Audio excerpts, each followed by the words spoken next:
Sesetengah orang akan berkata mengapa syarikat mungkin menipu produk murah seperti gula dan garam.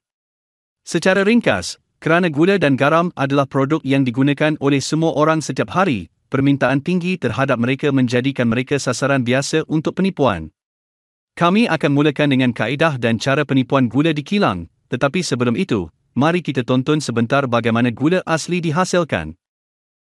Kita semua tahu bahawa gula dihasilkan daripada tebu atau bit gula dan daripada sumber tumbuhan lain, tetapi dalam peratusan yang sangat kecil. Pada asasnya, ia biasanya dihasilkan daripada tebu. Ia dilakukan dengan mudah dengan menuai tebu dan membawanya ke kilang yang membersihkannya daripada kotoran dan kekotoran. Selepas itu, batang tebu melalui silinder logam untuk memerahnya dan mengeluarkan jos tebu. Kemudian jos ditapis daripada kekotoran dan habuk dengan menggunakan kapur. Selepas itu, jos dipanaskan dalam penyejatan besar, menyebabkan air menyejat dan meninggalkan cecair gula pekat. Kemudian cecair pekat diletakkan dalam alat yang dipanggil penyejat, di mana jos dipanaskan lebih untuk meningkatkan penyejatan sehingga gula membentuk kristal. Kini kristal gula mentah yang dipisahkan daripada molas. Ini secara ringkas, kerana saya bercakap tentang pengeluaran gula dalam episod lepas.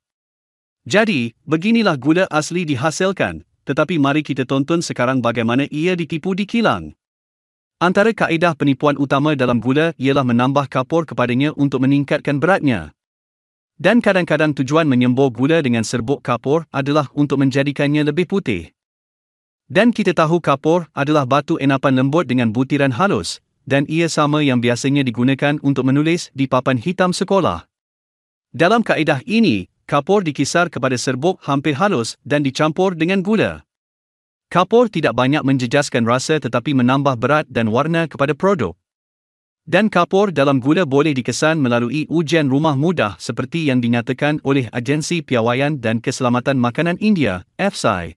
Anda perlu meletakkan 10 gram gula dalam air tulen dan kacau dengan baik. Jika gula tulen, ia akan larut sepenuhnya dalam air selepas dikacau.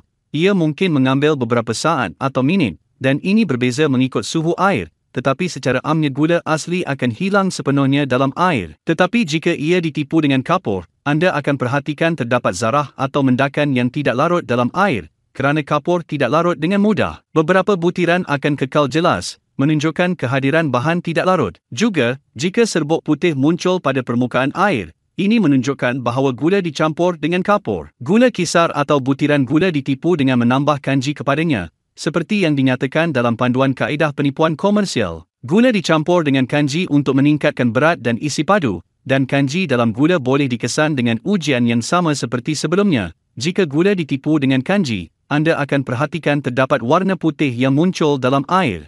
Juga, apabila merasai segelas air, anda akan perhatikan tahap kemanisan adalah rendah berbanding dengan jumlah gula yang anda letakkan dalam gelas. Juga, gula boleh ditipu dengan urea. Urea digunakan terutamanya sebagai baja atau dalam pengeluaran plastik, ubat-ubatan dan produk kosmetik. Urea adalah bahan berat dan ditambah kepada gula untuk meningkatkan beratnya, dan digunakan untuk memperbaiki keputihan gula dan menyembunyikan sebarang perubahan dalam warna atau keadaannya.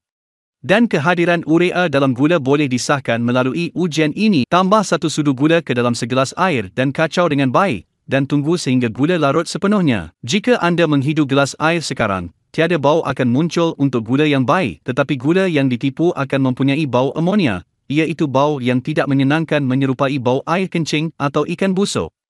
Secara ringkas, ia adalah bau yang biasanya tidak boleh diterima.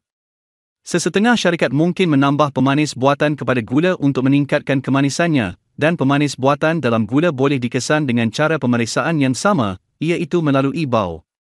Sudah tentu, terdapat banyak cara untuk menipu gula, seperti menambah tepung atau serbuk gipsum, atau mengitar semula gula rosak yang terdedah kepada kelembapan dan kulat, dan membungkusnya semula, atau menggantikan gula dengan bahan pemanis buatan yang murah. Tetapi secara amnya, gula tulen harus mempunyai butiran halus dan seragam tanpa ketulan, dan harus putih tulen.